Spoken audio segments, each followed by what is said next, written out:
Bulavinaka, Fiji, and a warm welcome to Speak Your Mind on Gold FM, only the classic hits.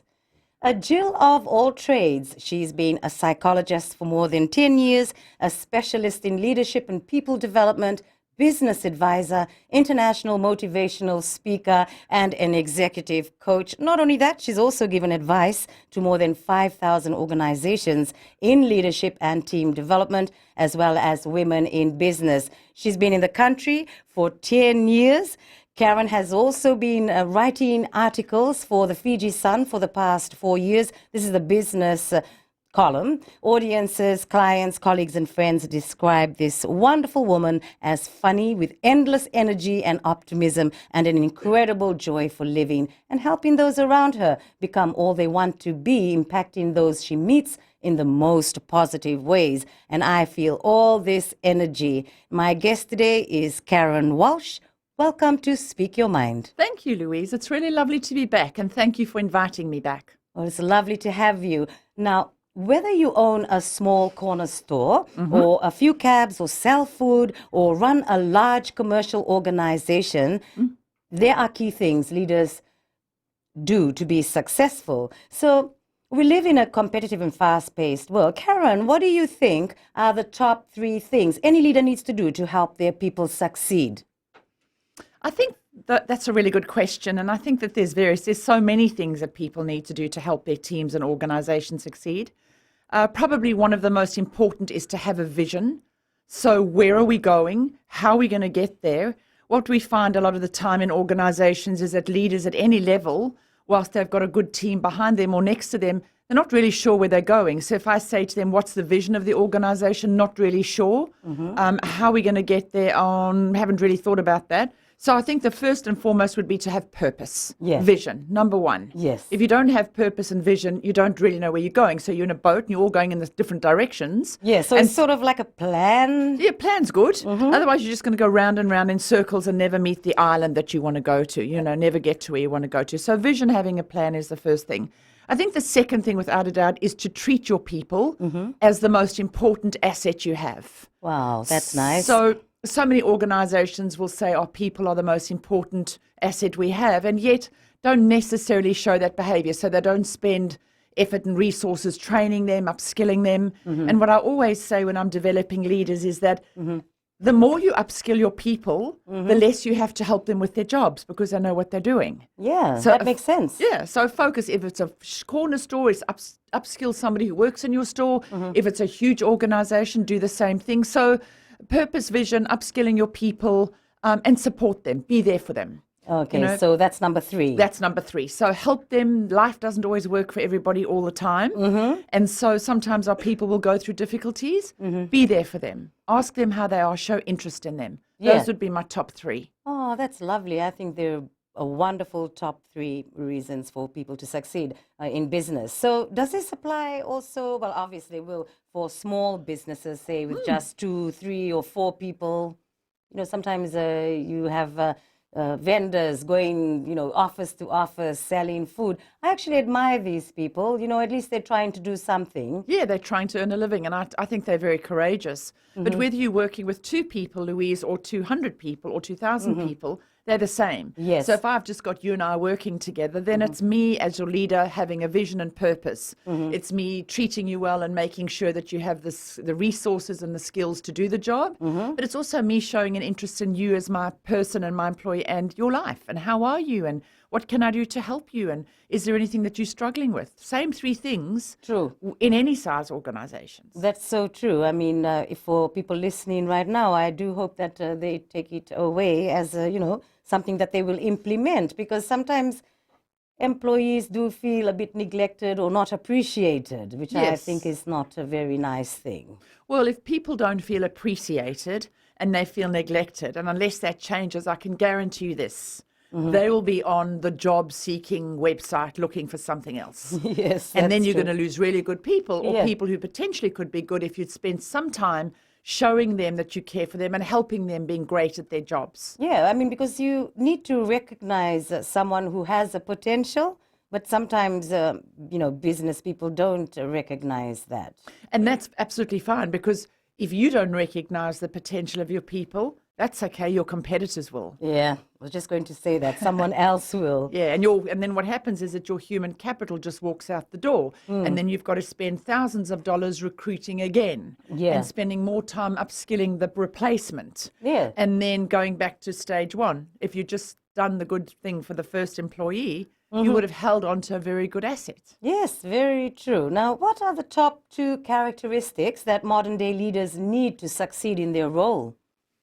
You know, I think besides the 3 that I've just said, I think one of the things I think is most important is the ability for a leader to really connect with their people, and in so doing to be able to actually manage their emotions well. I've seen so many leaders, Louise, who get angry quickly, who might shout or scream even, who might, sometimes they come in one day and they talk to you, hello, how are you, Nisambula, Bulavanaka, and the next day they ignore you.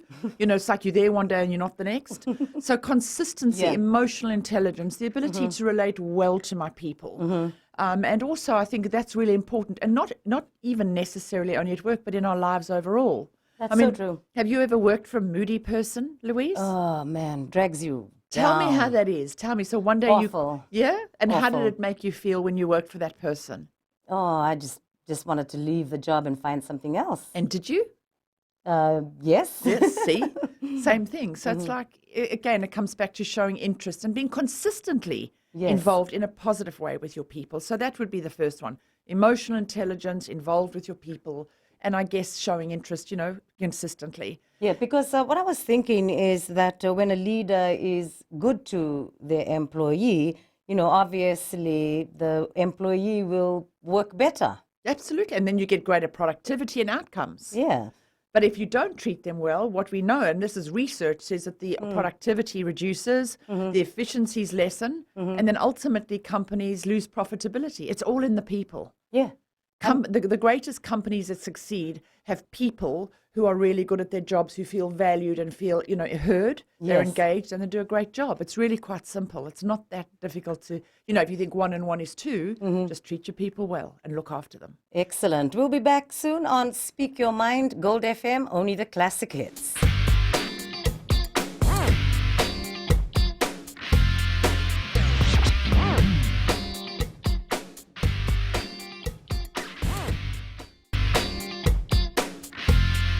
Welcome back to Speak Your Mind on Gold FM, only the classic hits. And my guest, it's a pleasure to have Karen Walsh giving us really good advice. You know, how you were saying that the leaders should be nice to their workers. Treat them well. You know, sometimes they've got to be firm if they're not performing Yeah, properly. that's another question I wanted to ask you. What about if they're too nice and then the workers take advantage of them? Well, you know, I was asked this question this week. So I've got somebody in my team who just consistently doesn't perform. And I've tried everything, and I've done the counselling, and I've told them about the goals and the rules, etc., and they don't perform. So that's a really nice boss, but it's an ineffective boss. Okay. So your role as a leader is to do that, to lead. If, for example, you've got people under you who are not performing, the issue is not the underperforming staff, Louise. The issue is the leadership. Okay. And some people say, oh, no, I'm a good leader. Well, if your people under you are not performing, the problem is leadership. So that means, for example, that you're not driving the teams to have quality outcomes. It means that you're not essentially demanding high standards. I wrote this article for the Fiji Sun. It says, and I called it mediocrity at work. Okay. If you Yes. accept it, you're going to get more of it. Right. So it's about being very firm and fair is what a really good leader is. Firm about these are the roles, these are the outcomes, and I want the standard. But fair as well, that sometimes when things don't go well in an employee's life, that, you know, we talk to our people, we help them. Yeah. But if you're in a situation where people constantly don't do what they're supposed to do, and you're not getting the outputs, Right. then the leader needs to look at the fact that the leader is the problem. So when you say firm, okay, I think I have a caller. Just give me a second. Well, I hope it's for. Welcome to Speak Your Mind. How may I help you? Hello? Is there anyone there? Hello, Speak Your Mind? Okay. Well, I'm sorry about that. But anyway, yes, if you need any advice from Karen, you can call 3220906 or 7732906. So getting back to where we left off, about, how a leader is to be firm. I know obviously they're not to go off their rocker and, how just speak with a straightforward way of speaking or. Yeah, so firm is, I mean, these are the rules. This is how we do the business. This is what we're supposed to achieve. And you stick with that plan. If you allow staff not, like an example, staff don't come on time. If you allow staff not to come on time over a long period of time, that's what you're going to get, complacency. But if we Right. start at 9, then 9 it is. It's not 9:05. And therefore, if the leader doesn't do something about making sure that everybody does what they're supposed to do, then you're going to have a complacent workforce. Yes. So the ultimate thing is to be firm. This is what we do. This is how we do it. This is what we pay to do. And we're going to stick with that. Yes. But sometimes, for example, if somebody's child is sick or the animal's unwell, somebody needs to come late, then we run with that. It's okay. We're flexible because we understand that sometimes life does get in the way. That's so true. I mean, you could be a really good worker, but then something personal comes up and it's, of a very, a manner that is a very hard thing to go through. Yeah, it's being human. And I think the best leaders are human and they have a good business sense and they know what they need to achieve and they know what they need from their people. Yeah, but it's a great point that you brought up that if you see your worker, continually breaking the rules, obviously they need to be firm on that worker. Well, otherwise, nothing's going to change. Yes, exactly. I was working with a company and they've had this problem behavior with this person for 13 years. And I'm saying, so why is the person still there? Oh, well, we haven't got round to doing something about that. So what we're really doing is running a social club, in terms of, well, we just come and we play and we go home. If you're running a business, Yeah. then it's about running a business. And if somebody's been there for 13 years and hasn't been counseled and either improved Yeah. or has made to go home, then you have to ask yourself, are you really serious about your business? Yes. Because if the business struggles because people don't perform, Louise, and we all go home, that's a lot of people whose families and villages are losing out on money because we couldn't run a business properly. True. So, I mean, all this is involved with running a business. Exactly. Yeah. And a business is a business, it's like another child. It's just got to be nurtured and looked after. Just like running a family with children. You've got to look after them, nurture them, say the rules to them, teach them how to behave well, expect good behavior when they go and see, their parents or, their grandparents or whatever. It's rules, nurturing, discipline, motivation, influence. Excellent. Because I know for a fact that some people, they probably say, your personal, I don't want to know about what's your personal problem. Work is work. You hear some people say that, I'm sure. Well, I'll tell you something that's a really interesting thing about that. People often say, even in, history, when you come to work, you leave your problems at the door. And when you go home, then you come to work and you do a fantastic job. You do the job and you focus and you do the outputs and quality. And then, by the way, when you go home on the way out, just take your problems with you. Life doesn't work like that. People are upset at work, at home, wherever. So if a leader says, well, leave your emotions at home and don't bring them to work, most of the time that is absolutely inaccurate. How do you, if you're going through a difficult time at home, a divorce, and now you're coming to work and you're trying to do a good job, but you've got so much hurt and pain and other stuff going on, how do you focus on that job? True. So a leader would be better to say, look, do you need time off? You're obviously struggling. Or, look, I'm here to help you. I really want to be here for you. Is there anything I can do? So give a little bit of leeway, what we call be a servant leader. My job as your leader is to serve you. How can I help you? But to say, leave your emotions at home and don't bring them to work is not really insightful as a leader. No, ma'am, that is so nice to hear, Karen. Thank you very much. What is one area you feel leaders don't do well today, and what can they do about it? I think, well, being cheeky, I'll do two. The one is we don't set enough goals for our people. So a lot of the time you've got strategies and plans at the top of the organization, but down the line the people don't really know what the goals are or how to help achieve those goals at the top. I think the other thing really is the monitoring and measuring of performance. We don't seem to get a handle on the fact that we've got to measure performance. An example would be, silly example, how many bags do you have to make every week? Let's say, right. I've got to make 5 bags. Okay. When do you have to make 5 bags? I don't know, but I've got to make 5 bags. A really good leader who measures and monitors performance would say, right, Louise, I need 5 bags, 2 o'clock every Friday.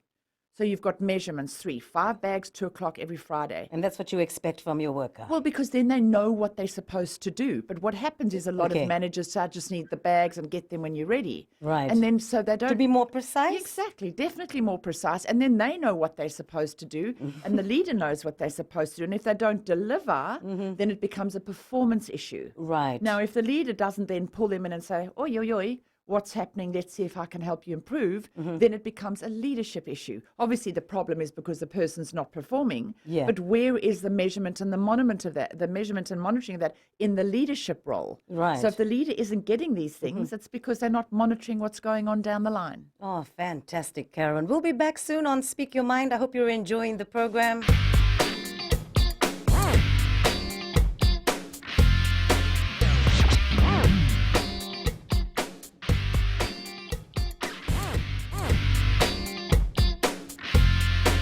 Speak Your Mind on Gold FM, only the classic hits. I'm Louise Kaunisella and our guest Karen Walsh giving us so much good advice. Aren't you just so lucky? Now, we're talking about how a leader should treat his workers. So in order for a leader to treat his workers well, you've mentioned a lot already. What is it that he needs to or she needs to concentrate on? Fairness, showing respect to their people, talking to them nicely, asking them how they are, showing interest, just basic good human relationship skills and direction. Focus on the direction as to where they're taking them. Yeah, because that's so important, because I know a lot of employees, they actually do feel neglected. You know, they think that they're doing a good job, but they're not being acknowledged for it. I mean, even just a little word of, oh, thank you, that was, a good whatever, that makes such a huge difference. It really does. I think we're so good to tell people what they don't do well. And yet what we know is that we should be telling people more of what they do well, because if you want to improve behavior, then you basically validate that behavior. So somebody does something really well, you say, well done, what a fantastic job. I really appreciate that. As opposed to always focusing on you haven't been on time, you haven't done your job well. Because if we focus on the negatives, then often people don't really have anywhere to go except out the door looking for another job. Or they just roll their eyes, oh my goodness me, again, And I'm then getting they're told not happy. And if you don't have happy people, they're not going to perform for you, I promise you. Yes. So I think it's about thinking about how you really do relate with your people and how you treat them. I mean, it's really key. And that doesn't mean that everybody behaves very well in organizations, but generally, if we tolerate mediocrity, we will get more of it. Yeah, that's perfect advice, I reckon. So now we shall move on to women in business, maybe, Karen. Sure. In an age of ongoing gender inequality, it's of increasing concern that women are not able to reach top roles in our organizations, which affects many things. But I must say at FBC, we're actually really good. We've got a lot of women leaders. You have. For our company, which is something that I'm actually proud of. Now, what does it affect if, women, you don't have a gender equality in the workplace? Well, historically, Louise, I mean, if I think about since the dawn of time, organizations really have been very male-focused. If you think about many industries, construction, mining, government, a lot of them are very male-focused. So a lot of the industries then, what you've got is what we call almost like a lopsided culture. Men bring obviously fantastic things to organizations, but women bring others. So women often bring empathy, a bit more compassion. Women often will try and work things out. Men might have a much more direct way of doing things. Obviously, this is a generalization. Not all men are like that. Not all women are. Right. But the point is that having women and men in business at high levels makes good business sense. So if nothing else, it brings debate to the table, helps people around the table, both men and women, look at a particular situation from different perspectives. And very often it then leads to better decision making. Right. Now, this is international research. I mean, look at it. Even, a man and a woman, a husband and a wife, they work together to succeed in the family. That's exactly right. So they're both working together as leaders of an organization. However, sometimes they don't work well together, so that little organization doesn't work as well as it could. Right. But if a family is an organization, you've got two leaders and you've got the followers being the children. Right. So I think there's a big issue around gender inequality. There's a really big concern worldwide. For example, less than 1.9% of women are in international leadership positions. So less than 1.9%, which means that then you've got, 8 point, whatever it is, 2% of people, men, running countries. Now, This is not on. Well, my grandmother used to say, that's probably why we have so many wars in the world. But I'm sorry, I shouldn't say that, though. well, I'm not going to say that, No, but okay, I think it is. I shouldn't say that. We could do it differently, and I think women have a lot to offer. So when you also get this gender imbalance, I said it makes no good business sense, but you get a lot of skills and assets that are not in a business. You get a lot of women. By the way, the greatest percentage of entrepreneurs under 35 around the world are women. Too good. Because they have babies, they come back, they realize that they're way behind their male counterparts that were at the same level before they had the baby. Yeah. There's no real career progression. And so off they go. They go and do their own thing. And organizations struggle or suffer from that because women bring a lot of good things to business. Yeah, I like the way you said, like, we bring empathy, something that the men don't have. So, I mean, Not necessarily don't have, but might not show as much as women. yeah, well, right. But it sort of creates a balance. Yes. A balance where, like, a woman would do something maybe just a little bit different to the men. And we see life differently. There's a great study around men's brains versus women's brains. Oh, We okay. think differently. We see differently. Well, because we have We are children. different. I mean, well, that's what I think anyway. When you have children, you're multitasking. You're looking after the home. It's not easy. You're looking after the baby. You're rushing around. You're doing the shopping. You're getting everything organized in the home. That's why I think, women who've been home for a long time and they enter the workforce, they're really top notch. And I think it should be said as well that there's a lot of men out there who do a remarkable job, maybe single men, single parents, Oh, who do yes, a wonderful single job of looking after parents, children, yes. becoming multi-skilled and, do a fantastic job. So I think it's the balance. but I think more importantly, it's the opportunities that organizations make for women and balance. A lot of organizations feel, well, women shouldn't really necessarily be at leadership positions. Often I've been told because they're going to leave, because they're going to have children, Oh, which I that's find sad. really, really disturbing. But at the end of the day, I think part of the issue around gender equality is organizations creating the space for gender equality. Yes, I mean, should too. So why are there statistically few women in key leadership roles in organizations?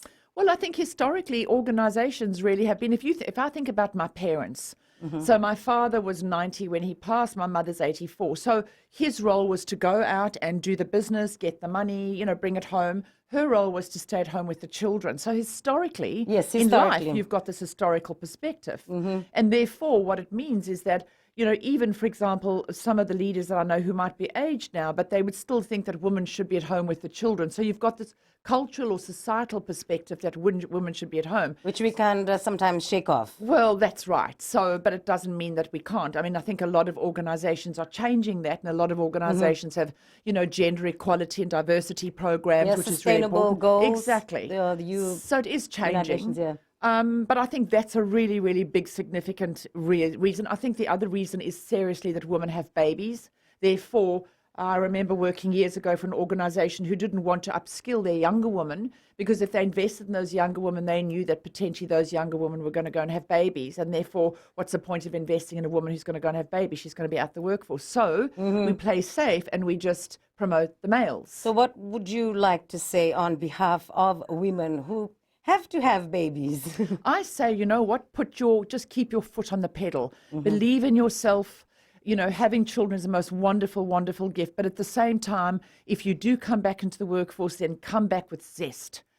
Put your foot on the gas and make sure that you make impact and believe in yourself because you have what it takes to make a difference. Absolutely. Thank you very much, Karen. We'll be back soon on Speak Your Mind. Gold FM, only the classic hits. We're your only classic hit station in the country. Be sure to listen to us.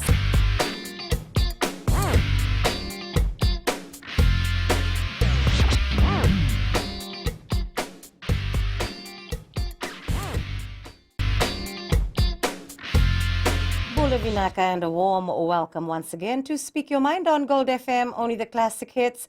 Thank you a lot for your good company, and I do hope you're enjoying this wonderful program as we have our friend Karen Walsh, with her experience. You actually lift our spirits Karen, I must say, and I can imagine when you go to all your consultations, you obviously do the same too. Now, continuing on where we left off, what can organizations do to ensure more women have equal opportunities in their ranks, to include more women at higher levels?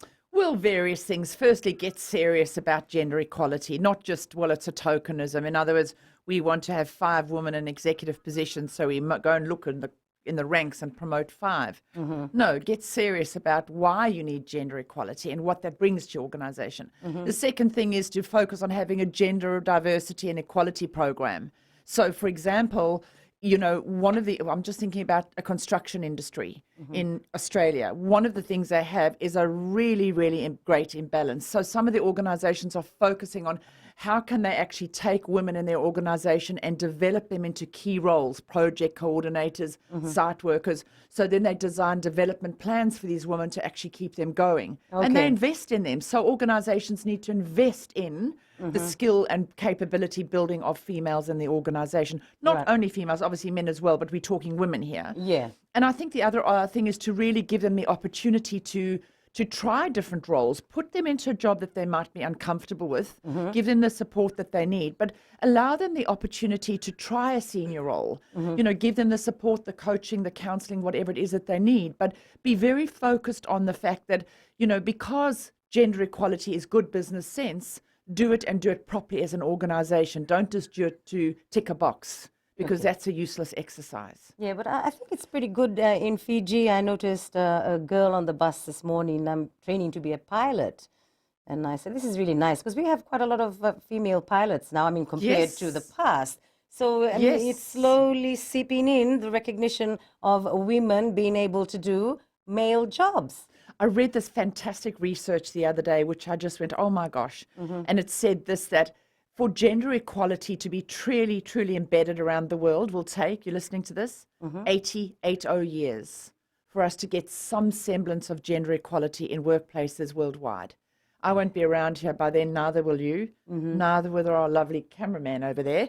But, you know, it just shows you that there's a lot of work to be done. And that's obviously consistent work over time. Yeah. So just a really dedicated approach to seeing women succeed. I love seeing pilots as women. I love seeing, you know, directors and construction directors. I think it's fantastic. I just think women rock. Yeah, so do I. I mean, when I see them, I'm like, I really admire them. I'm like, ooh, that I looks take really photographs cool. of It them looks and cool. You do? interview them and stick them on the website, because I get all excited, which is, I think it's really great opportunity for businesses. Focus on women. Get your gender diversity balance. Yes, thank you very much, Karen. Now, we'll talk about something else now. The fast-paced world we live in also means that we have less time, or we think we do, for things that are really important. I could include myself there. I'm always running out of time. So, you know, Karen, you actually teach me when you come on the show. So, you know, spending time with our loved ones is one example. Another is time to really look after ourselves and our well-being. Well, I'm actually quite good with that one. I'm always drinking medicine and, you know, trying to walk as much as I can. So, you know, an example is that we may be so busy that we buy and eat food, which, you know, like fast food, on the run, takeaways, a quick meal, and off we go again. So what would you like to say on this type of behavior? My bar said to me years ago, health is all. Without health, all is nothing. And I remember thinking, well, that's a bit of a strange thing. And I was 22 at the time, and I didn't really think about it. But you know what? She's right. If we do not have our health, we can have all the money in the world. We can have the best marriage, the best children, the best village, the best partnerships. If we don't have our health, we have nothing. Exactly. We can't even work. We can't even earn money. We can't can't do live nothing. It's properly. nothing. Yeah, So there's no quality of life. Exactly. So when we talk about health, I'm always saying this, and I said over and over again, work is important, and our relationships are important, and our villages and our homes are absolutely important. But the most important thing before even our children is our health. And yet, both Fiji and Australia, and I live in both, neither country really focuses as much on health as they should. So what's an example? I read something the other day, I don't know whether this is true, but per capita, Australia is the most overweight country in the world today. I couldn't believe it. I thought America was, but there you go, right? Oh dear. In other words, we don't exercise enough, we don't eat properly, etc. In Fiji, we've got an extraordinarily, in fact, it's the most high incidence of diabetes in the world, I believe. And that largely is related to diet and exercise. And they go hand in hand. Of course they do. So, if you are carrying more weight, or if you're not healthy, or if you're not looking after your health, my real big pledge is to say, think about what I'm saying. Well, I mean, all of this. This isn't new. But without your health, if you don't look after your weight and look after your heart, because our heart attacks us when it's not happy, then you're compromising your situation. You're compromising the quality of your life, or you're compromising your life full stop. That's so true. So what is the best way to ensure that we look after our health in today's world? It's really interesting, Louise. I remember thinking, somebody told me who was involved in the sort of introduction of the internet. I'm going back 20 years now. He was an older man, and he said to me, he was involved in this whole sort of internet. He was an American guy, and he said, the internet was designed to make the world do things quicker so that we could spend more time at home with our families and enjoy family life. Yes. That is not what's happened. What's happened is that the internet comes into our dining room, our kitchens, our cars, our bedrooms. Ridiculous. It's everywhere. People wake up first thing, they're on the phone. They go to bed last thing, on the phone. I went to a restaurant not that long ago. Here in Fiji, I was sitting there for half an hour, no longer, 40 minutes. There was a couple there eating dinner. They were on their phones the whole time I was there. They didn't talk to each other. Unbelievable. I mean, you wouldn't even think of something like this, say, 30 years ago? No way, no, not We even had 15 years ago. conversation. No more. So, you're asking me the question. Right. What is it? I mean, first and foremost, get the balance in your life.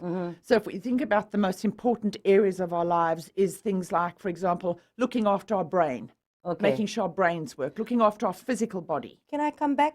I'm Sure. sorry to interrupt, but we will be back to continue with what we've been talking about on Speak Your Mind. This is Gold FM, only the classic hits.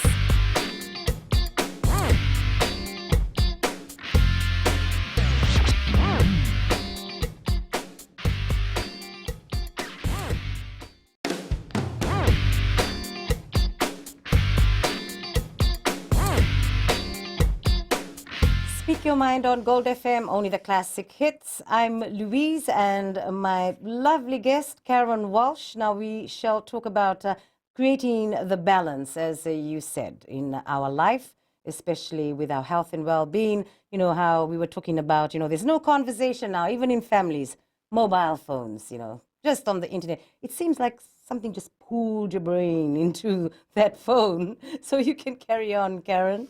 I was saying that really, the human life is four things. Our brain, so how we look after our brain, our ability to think. The second part is our physical body. So how do we look after, our actual health, our weight, our diet, our sleep. The third part is the relationships that we have, social, emotional parts of our lives. And the fourth is our spiritual side. So four sides of our lives. And to really, I guess, live a well and healthy life is to look after all four. So, for example, when you go to work or you read or you study, you're looking after your brain. When you've got social and emotional things, you're looking after relationships. And I think we in Fiji do that very well. I think spiritually we do that very well. We've got our beliefs and our values, and we look after that church or whatever it might be. Where I think we don't do very well is our physical health.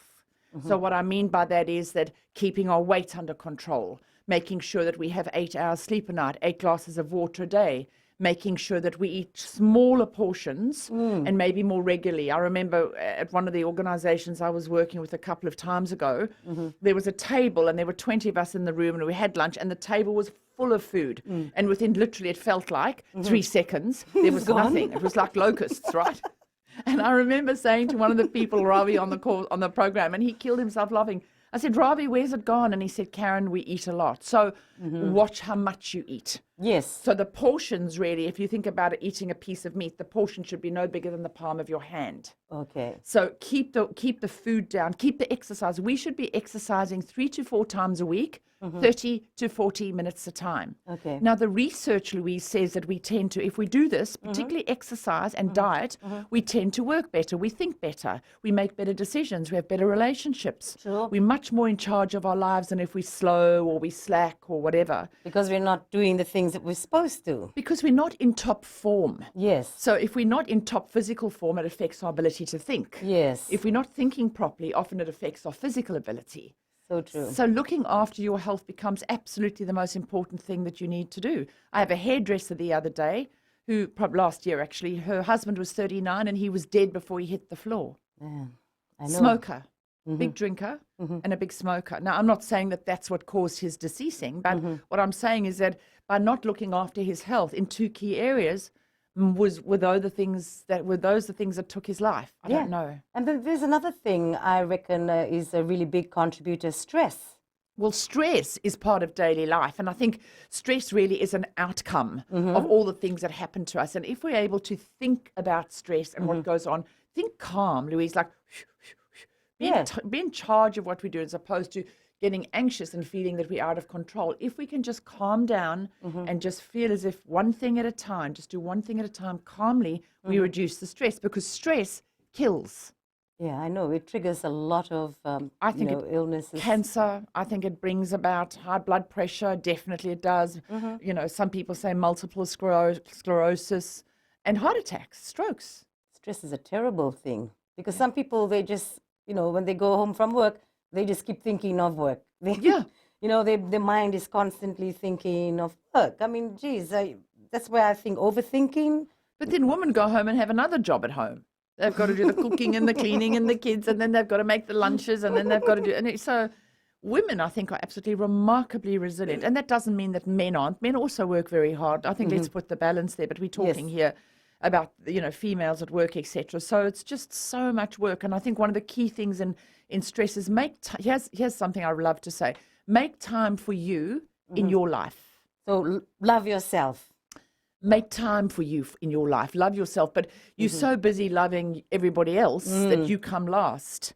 Make sure that you come first in your life, because you are the most important person in your life, because without you, you've got nothing. You won't be here. Yeah, that's so true. I mean, I used to be like that before. I put everyone before me and I was the last. But now at this age, I'm actually loving myself. Good, that's fantastic. And I feel really good. I always make sure I bring apples and make sure I have a good diet, I have yogurt, and otherwise I'd be sacrificing all these little things for everybody else, and I'd probably just have plain noodles. But noodles isn't particularly nutritious, but there you go. But things like, for example, if you see a really nice lipstick, and you think, oh, that's a bit expensive, but I'd love it. You know what I say? Buy it.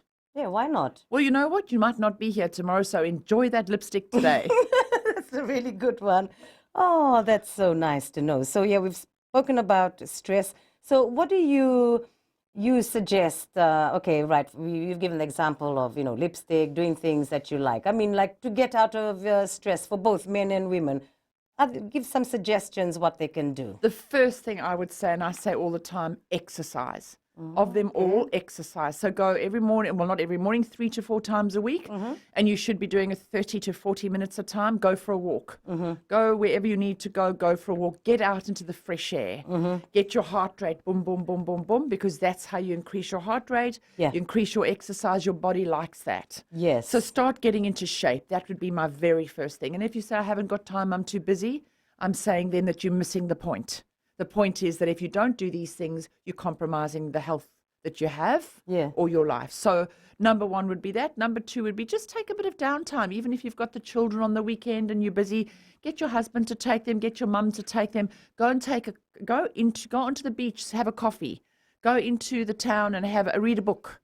Go to a movie, heaven forbid. I go to movies on my own. I go to dinners on my own. Yeah, that's another thing. Some people can't go out on their own. I'm not sure why, because it's a great world out there and you can do anything you want to do. Yeah, I never get the point. I mean, even to go out for lunch, I'm fine. I can go everywhere by myself. I travel by myself all the time. It's got to the stage that if I have to travel with someone, I don't want to, because I like to do what I like to do. Yes, it's your downtime and your program.